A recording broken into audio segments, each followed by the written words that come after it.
Spirit Finger Sundays, we're back. Oh, Saturday, Spirit Finger Saturdays. Sorry, I forgot to say it. Yeah, I'm an idiot. Okay, today we're going to fix one problem with our lovely Tiger 2 pre-production tank, not a Porsche turret. For the pedantic ones, I know you're in the comments. It's okay. I'm not making fun of you. I'm just covering my bases, okay? Contact, we'll show you what the problem is. Did I? I turned the volume down all the way.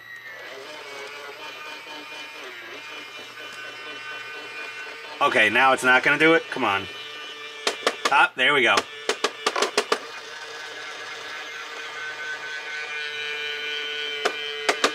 A little resistance, and that slipper clutch just can't handle it. So what we're going to do to solve for that, let's turn that off. Turn this off. Is there we go. Ah, I got it right in the right spot to come off. There's a little bit of cord tension, but really nothing to speak of crazy. So what we're going to do is first we're going to lay a microfiber towel over here and rest our turret there. This is the gear. That's the problem. We can. Let me see if I can. Oh, we're zooming. We're zooming. We're zooming. And we're zoomed. This gear right here. Let's take a little pokey thing and show you. Right there. That damn gear is the slipper clutch. And we dumped a bunch of CA in it, but it's still having trouble. So we got one of these. Okay, we can zoom right back out, I guess. We got this Tamiya 6-speed gearbox, item 72005, and look at all those beautiful blue gears in there. This is an expensive way to fix the problem. I've never even tried figuring out if I could order the single gears on their own somehow. But what we do is we take the bag with the bits and the bobs and the shmoo and the motor and the rods and the shafts. And this is what we want here. And inside of this little guy, we have got uno, dos, tres, solid gears. Now these are the ones, and these are the 3514, 3514, and should be another, yeah, 3514. So 35 tooth, 14 tooth combo gear, and we're gonna put one of those in there, right there. Wait. Yeah, another 3514. We got 4 of these gears in this bag. Generally speaking, we only need to use the gear in this for the turret rotation. Barrel elevation motor, I put one in already. That was my last blue gear. I put one in the barrel elevation because this is a very heavy barrel. So, you know, and we wanted to take all slop possible out of the barrel. So yeah, this needs to be replaced with this little guy. And that's, so we spent, you know, 20 bucks on this 6-speed transmission to get 4 little gears out of it. But these other 3 gears will definitely come in handy. We're building the Centurion next, and depending on what type of turret rotation setup they use, not quite sure if it's going to be the more modern rotation setup or it's going to be the older rotation setup, because that is a very old style of tank. And just because it's using the brand new spiffy MFU or whatever it is, you know, the thing, it may be using this old school rotation, who knows. Barrel elevation, they're probably gone to servo, which is way better. Servo barrel elevation is far superior to the Rube Goldberg thing that Tamiya has been using for many years. And last couple of tanks I built had you know, servo barrel elevation, and the Sheridan even had servo barrel recoil, which was cool. All better systems. Servo's way better. And you could easily replace them if they go bad. With these things, you got to find the Tamiya part, and it's not always the easiest thing in the world. Scraping up the inside of our turret ring a little bit. Ah, just paint. Oh, you know what? The Zimmerit on the bottom of this is also rubbing a bit on our turret ring inside of here. Oh, interesting. Ah, well, maybe it's slightly out of alignment, but either way, we will overcome any slight misalignments or interferences by just brute forcing them with the solid gear on this little thing. So we'll be back with that thing done after some much required spitting and cursing, since this is all installed and I really don't want to take the top of the lower hull off because that's just a big pain in the ass. But BRB. Okay, we had to take it out. So we've got our solid blue gear in there. This is not the only failure point on these rotation units, because the motor is actually only held in by the pressure of this bent plate here. And you can see there's a screw here positively holding this, and there's a screw here holding that and holding that. It's keeping everything well aligned, but however, this motor has the ability to still flex backwards and disengage the gear mesh right here. So we put a heavy-duty zip tie on it, crank it down as tight as we can, and that will keep the motor from flexing back and this gear mesh skipping and losing grab. So this plus this equals as strong as we could make this somewhat less than ideal mechanism. I don't really, I'm not a Henglong tank guy or a Taigen or whatever, but they have a, I don't know if it's more betterer really that much, but a lot of people go and convert over to Henglong turret rotation setups. It's a big pain in the ass because the gears are totally different, so you have to really booger in some stuff. But if you want to just make the Tamiya as good as possible, heavy duty zip tie and the blue gear, and that will fix 99% of your turret rotation issues. I spun this turret by hand, and when I got to here, there's the ittiest bit of interference, possibly from the Zimmerit coating rubbing on the turret ring down here. Again, this Zimmerit coating was made for this turret. It was made for the Porsche turret static King Tiger model from Tamiya. It was made for it. That model, however, was never intended to be a full option RC. So, again, we're kind of fighting part of the, it was meant to be static, we have to make it work with RC. So that was the whole, like, the trunnion thing. Most of the hard, heavy lifting was in the turret. My buddy, the engineer, made the 3D file. He printed out the trunnion for me. I figured out how to mount, the other stuff. You already saw that. But, and this final piece here, doing this. But that, so far, not too bad, as long as you have an engineer-designed, 3D printed trunnion adapter and custom machined bits to extend the Shumo barrel that was never meant to actually recoil or work with a recoil system. And it's great. So, okay, we're gonna get this stuffed back in the tank. You do not want to watch me awkwardly fight with this thing on camera. So we're gonna get that knocked out, and we'll be right back. Just like that, due to movie magic, we're back on Spirit Finger Saturday, and we're fixed. So we added that zip tie and the blue gear. We put it in there, put everything back together. I added some grease wherever I saw paint rubbing on the turret assembly, on the turret ring on the inside. It doesn't matter, it's a little grease, it's not going to hurt anything in there. And on the 3 white rollers, I gooped them up really good with the shmoo. Everything got shmooed. And now,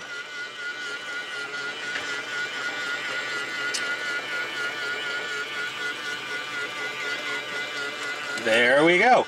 It'll still skip if you really hit something, because there's some flex in the metal structure of the rotation unit anyway, where the blue gear is held on. It's just folded thin metal. It's not the strongest thing in the world. But there we go. So now we're going to rotate back. Now here's the problem. You have to rotate to right about there to be able to take your turret off moving forward to adjust the volume, replace the battery possibly. I don't know if we have to take the, whatever. There's multiple ways to change a battery in a tank. Sometimes the upper hull comes off, sometimes the whole turret has to come off on these older tanks.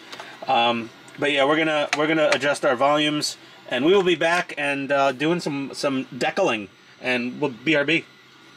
Oh, Nelly. To any of you watching that have laid down water slides on Zimmerit, you get it. You're to get it. Okay, it's not a walk in the park. To some very intelligent suggestions from some people on, it was either on YouTube or the forums or whatever, where they said, maybe you should stencil that on, stencil on, get stencils. The stencils with the Zimmerit, I think those have their own set of challenges, obviously, is laying the stencil down properly so you don't get a lot of bleeding through. Whatever. I went the water slide route. I'm listening to random movie scores. I like to do that while I'm down here, amongst other weird music sometimes. But the theme to James Bond came on, and I'm building a what-if pre-production tank, and hell, I happen to have the right water slides for that, and it just, they're white, so they show up nice on the red. We got our little cross here. We don't do the cross with the little, we don't do that on this channel. It's fine if you do. I mean, historically accurate modeling, fine. This is a what-if tank. To me, it doesn't even include them. But look at this. That's a whole nother debate. Some of the modeling groups have been full of drama lately because of current events. This one's still drying a bit, but this one, actually, you know what? With the Mr. Mark Setter and the Mr. Mark Softer and judicious use of a Q-tip and some rolling action and some pushing action, and we use a combination of movements with the Q-tip, so it's a pushy, and it pushes out the decal setter underneath, and then what we do is very carefully, let's try to show this on camera, we roll it back and forth across the decal. Okay? Carefully. I mean, normally I would say don't over manipulate your decals after you put the Mark Softer on there. If you're using Tamiya Mark Fit, honestly, I was using that on everything until I watched a Decal Solution shootout, and these two bad boys destroyed the competition. It was a noticeably better result. I'm going by objective, demonstrated information. These just work better. I still have my Mark Fit Strong. If I'm doing maybe something without any panel lines or texture underneath the decal, I can get away with Mark Fit Strong. It's fine. It works really good. It came in, I think it came in like the top 3 finalists in the Decal Solution shootout video. You just search for it on YouTube. The guy it's a very long video. It's like an hour. You can skip around if you want, but that's that. So we've got those on. They set down pretty well. I mean, a couple coats of Mr. Mark Softer. Let it sit for a while. Let it sit. Give the Mark Softer like 4 or 5 minutes of just sitting there, and then you go attack it with the big household variety Q-tip, because they're soft and they let you push it into the Zimmerit. Most difficult to lay down decal I've ever done right here in Zimmerit. It's not like a rivet, it's not like a panel line and some rivet dots. Those are pretty easy, even with Tamiya Mark Fit. But, it works better with these. Yeah. So this came out okay.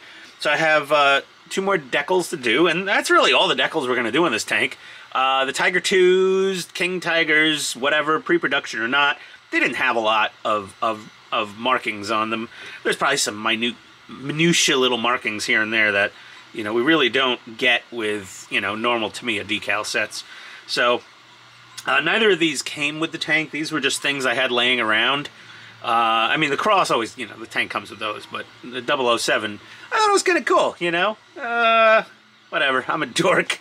So either way, once these are set and dried, I'm going to do the other side now, but once these are set and dried, hit them with a little flat clear to seal them in, and then we're going to get to weathering on this thing. And it needs some weathering. Like I said, I had a failure with my barrel paint job and my clearancing, so this is a little redder than the rest of the tank because we didn't do a full shadow and highlight coat on the barrel when we stripped it down. We just went, oh shit, and did what we had to do to repaint it. So I'm going to hit that. I might hit it with a little airbrush action. little darker paint in there if standard weathering techniques don't darken this barrel up enough for us. But either way, water slides on Zimmerit, not easy, but doable. Okay, and I have mediocre skills. Maybe slightly. Some people would say I'm music. No, I'm not. I'm not. There are modelers 20 times better at this than I. Magnitudes of order more talented than me. This is, you know, the proper products and some decent technique. And you too, my mediocre modeling friend, can lay down decals on Zimmerit. Take your time. I had a couple small breaks in the decal because of me being impatient. But if you let that mark fit really, not the mark fit, the mark softer, soak on there for a few minutes, it just melts into the Zimmerit. It's beautiful. But either way, BRB. Okay, everybody. Yeah, we got that on. I just got a text from the wife. So, Rocket, the English Bulldog puppy, he had surgery a couple days ago, and he's an idiot. He has an acute case of chronic stupidity. He ate part of a dog toy. It was a little raccoon head, you know, about yay big, soft, squishy, you know, little plush thing. He ripped it off the toy and he swallowed it. And my wife saw it happening and like slow motion and tried to get it out of his mouth. And he swallowed it and he had to go to surgery to have it surgically removed from his lower intestine, which is not a normal place for one of those things to get stuck. Usually it's upper intestine, the small intestine, or the stomach. And he had the surgery. Everything went fine with that, but he's just not well. We got to run out to the animal hospital.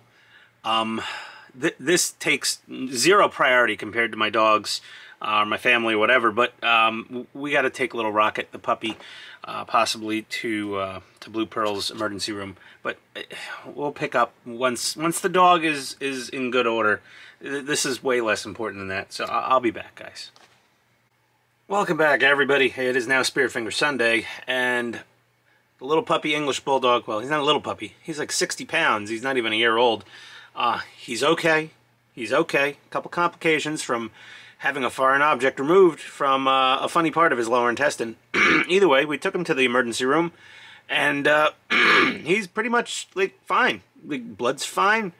Temperature mostly fine. He seems fine. He's just, you know, he's not throwing up. He is, what's the other word? It's uncontrollable, just, there's no heaving, it's just bleh. I know, it's gross. Either way, it's apparently fairly normal after anesthesia and all that stuff. His belly's just a little more messed up than usual. Most dogs would be, but English Bulldogs, yeah. The little guy's okay. He's upstairs resting with the wife. We got new medicine for him. It's going to make his tummy feel a lot better. He's going to be just fine. So thankfully, whew. Now that the priorities of family and pets are, you know, fairly secure up there in the living room, snuggling away, we're back down here for our hobby priority, which obviously you realize at this point comes second. But look at that water slide. I actually ran out of here. You know, my wife called me as I was just laying down a final coating of the Mr. Come on. Of the Mr. Mark Softer. I hit the camera mount. I can never win with camera mounts. No matter how I mount this camera, I hit it. I laid down another layer on there, and we just blew out the door and just went to the hospital. And these things really laid down super well. Let me zoom in a little here. Here we go. A lot of strategic pressing with a Q-tip. There's a couple of slight, barely breaks. This stuff is hot. That's the only way I could describe it. It's very hot. It will melt through basically any decal if you put enough of it on there. But that allows it to lay down in something as tricky as Zimmerit. So, hats off. Hurrah to Mr. Mark Setter and Mr. Mark Softer. Mr. Hobby products are generally always fantastically excellent. I have yet to find a product of theirs that's not good. A little. I can't tell if it's on or off. Is it on? Is it off? I don't know. Off?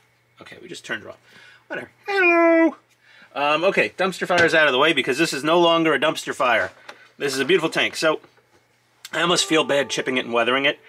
And sometimes I go a little overboard on the weathering. Sometimes, Ian. I just got to do a little something to darken up this barrel. And we're just, I think, going to do just a tiny bit of chipping and streaking grime on it. I'm not going to go crazy. I'm treating this like a late war, this is rivet counters, this is a what-if tank. A late war Tiger II, King Tiger, built with some leftover pre-production parts they had laying around. Just primered it and sent it out the door and said, you know, do whatever, you know, paint camo in the field if you want. So that's my what-if concept for this tank, is a late war what-if.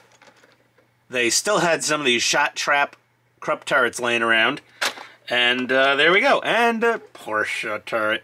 Not. Whatever. Yes, it's on the box. I don't know. You guys should start a letter writing campaign to all the model companies around the world to tell them to stop using that word. And then we'll stop saying it. But, yeah. Oh, look at this. Our little extinguishers on here. We got our little Tetra 2 decal on there. So that came in handy that I had a sheet of like 50 million of them, because the first one I completely boogered up. Which happens to the best of us, and I am nowhere in that percentile of best. It happens to the decentest of us. I don't even know about that. Happens to the pretty good of us, too. There we go. Okay of us? Yeah. And it definitely happens to the novices. So practice, practice, practice. If you get a kit that has a bunch of water slides, get a cheaper kit with a lot of water slides. Or just get some extra water slides and just practice on some scraps of plastic. And it's not that hard to learn. You just, the first few, oh boy, you're sweating. Okay, little weathering, then I think this will be done. I think we're just going to be, that's it. This is going to be it. Off to the next project. If it ever gets out of a shipping container from Japan. But that's a story for another day, and top secret info I can't share yet. BRB, everybody.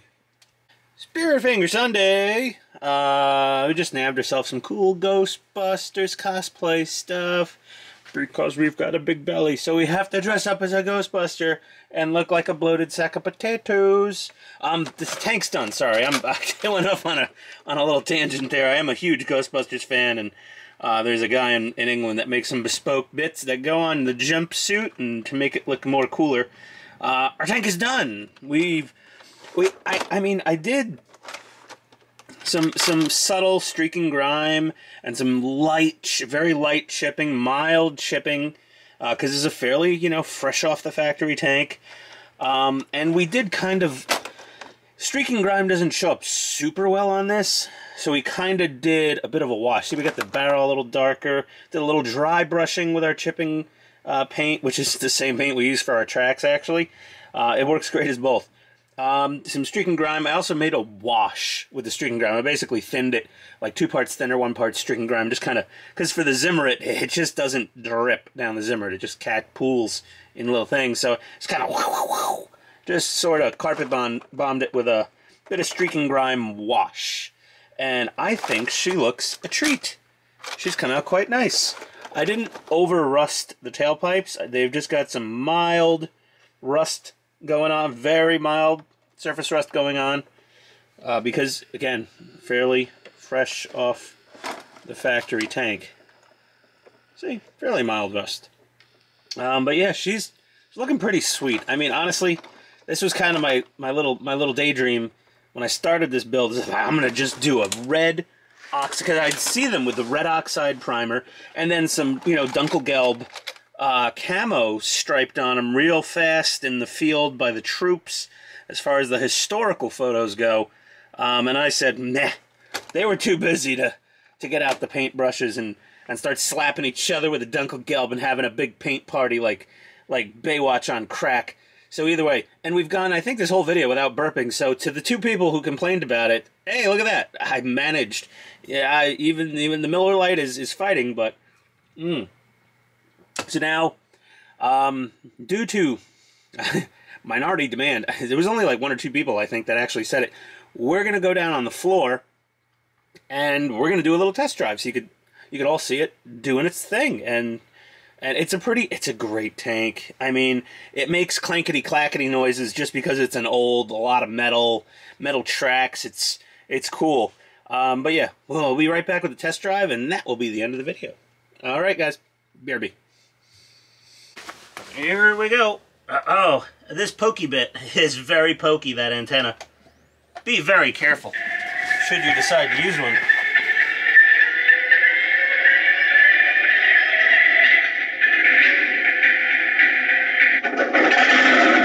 There we go.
Not bad at all.